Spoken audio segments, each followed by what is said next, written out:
So we're here in Flushing, Queens on day 1 of the phase 2 reopening of New York City.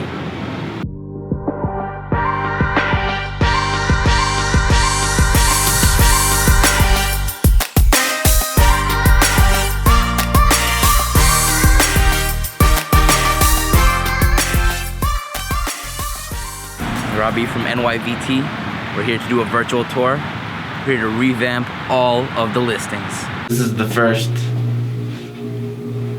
updated marketing piece since COVID.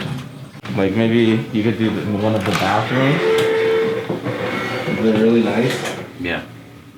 So because of the nature of this layout, it's like an open layout, right? With a bunch of different rooms, but there's an architecture company over there, and then there's like a home care facility, like office facility over here. Mm-hmm. It's like you're renting part of like an open space. It's like a sublease kind of. Yeah, but you have like your own wing and bathrooms. Mm-hmm. It's super hard to explain on the phone. Uh-huh. Even if I show pictures, I show the floor plan, they're like, okay, I get it. But there's no window lights, it's all ceiling, skylights, there's like a million things to explain. Yeah. And so the idea is, show them enough, and that way they don't have the questions. And by showing them like one of these rooms, because these are so packed, I can be like, hey, the other 3 rooms over there are just like the same as this one. I'm just gonna do another walkthrough. All right, so this is the shared space, and this is the hallway that leads up to here, right? Yep. This is included? It is included. This. Those 2 rooms, this bathroom. This is a storage unit? This is also bathroom. Oh, bathroom. 2 bathrooms, male and female. 1, 2, 3, 4 rooms. And 5 rooms. That's also a room. this one. Yeah. All right, yeah, 5 rooms. Okay, great. So what? I think I know what to do. All right, so Robbie, we're gonna let you go. Yeah. And Tommy, wanna just debrief the rest of the day, grab some coffee? Okay. No worries. Robbie, you want coffee? Sure. Thanks. Okay. It's not just money. It's because every fucking job has a million rules to it. You know? I can't just pick up a camera. I think I can. And then they're like, did you get this license? You do that? Did you do these hours of fucking training? And I'm like, what the fuck? What you want to do is get an understanding of what this quote unquote new normal is and what's expected of you as a business owner, what to expect out of your employees, what that relationship is like. But now that I'm ready to go on this reopening and I'm back doing my nonprofits and I'm back refreshing my listings and I'm talking to everyone, I'm like, wow, literally nobody on the planet did any work. When you go out and host panels or get on these like business calls, every single person says they've been working hard the whole time, but when you talk to them one-on-one, you hear it like, oh, he really hasn't been doing anything. Make sure everything looks as beautiful as it can. Let's go. Switches. Hello. Okay. Let's get stuff out of the way.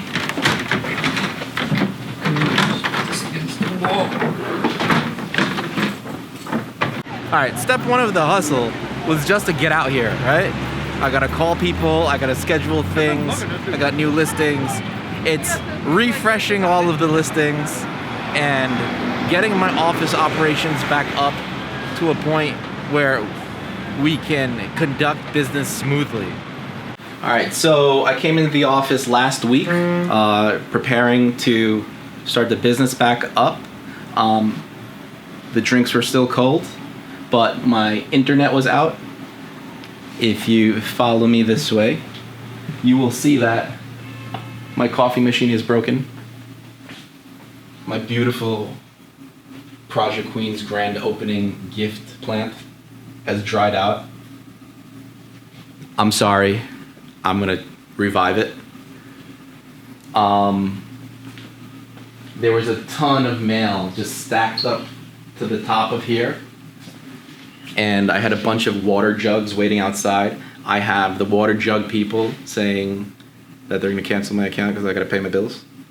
Time Warner, we just sent the check so my internet is back on so I can get to work. Because my internet password changed, I have to redo the printer, which is always very difficult for me. I don't know why. And a host of other issues, including paying a lot of backed up bills like rent and my HubSpot account and my CoStar account. So we're dealing with a bunch of different refunds for events we paid for and tickets we booked, as well as a bunch of backed up bills to get everything up and running. So when I say it takes time and energy to get everything up and running again, I'm literally spending like a week or two, couple $1,000 just to get the staff back, just to get everything that we use, like drinking water and everything, back up.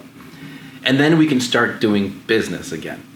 So when I say it's important to get this right, anyone that's been shut down for 3 months and on their last leg of their loan and need to get that cash flow up, that's what I mean. To get this right is important. The idea is to get 10 fresh listings only in Queens, right? And put them up to all of the sites we usually do professionally with all the information, and pick up every phone call and see what the response is. That is the value that Project Queens can bring as a broker, because it is our profession and it is our mandate to be the ones with the most up-to-date market knowledge, not by comps, not by running a list of reports of seeing what closed and giving you percentages, but literally by picking up every phone call and seeing what the response is, reviewing every offer and seeing what those terms are, understanding the business models of everybody that's been putting in offers and is still ready to do business, and trying to get an understanding of that industry and see if there's more potential there. So the next step after this kind of getting the rust out and gearing up is to get enough business out into the market to understand it.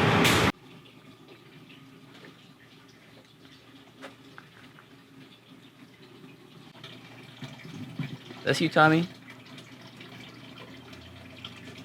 This office previously held a Fortune 500 insurance company who recently upgraded from this 4,500 square foot space to a 12,000 square foot space across the street.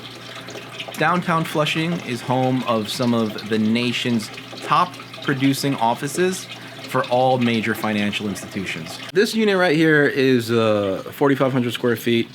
It's gonna go at like market rate for downtown Flushing prices. Your likely tenant is gonna do a 5 or 10 year lease. So let's say like on the extremely high range, if someone does like a 10-year lease, full market price, you know, you can make like 150 grand doing this deal.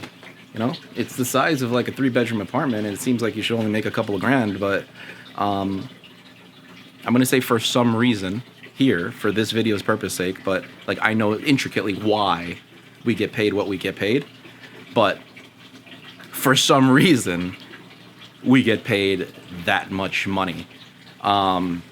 Am I closing $1 million of these deals a year and making like $10 million? Not even close. The majority of my peers and colleagues in this industry will be broke and finding a new job next year. So, like all things, it sounds a lot better than it actually is. It's a waste of money in terms of maybe exposure, maybe not though, but it's not a waste of money in terms of like customer satisfaction. So we just gotta do it. Like you're not gonna Yelp it or like find this in your monthly coupon clipping ads. This is like, they only rent out, I mean they only like have space for like 20% of its seats for like new customers, and the rest is just your friends all the time. So you look at the inside, it's unbelievable. Go for it. So today we're at Il Triangolo, the Triangle in Corona. It's a restaurant that is for sale and also owned by the owner of the building who has the space for lease.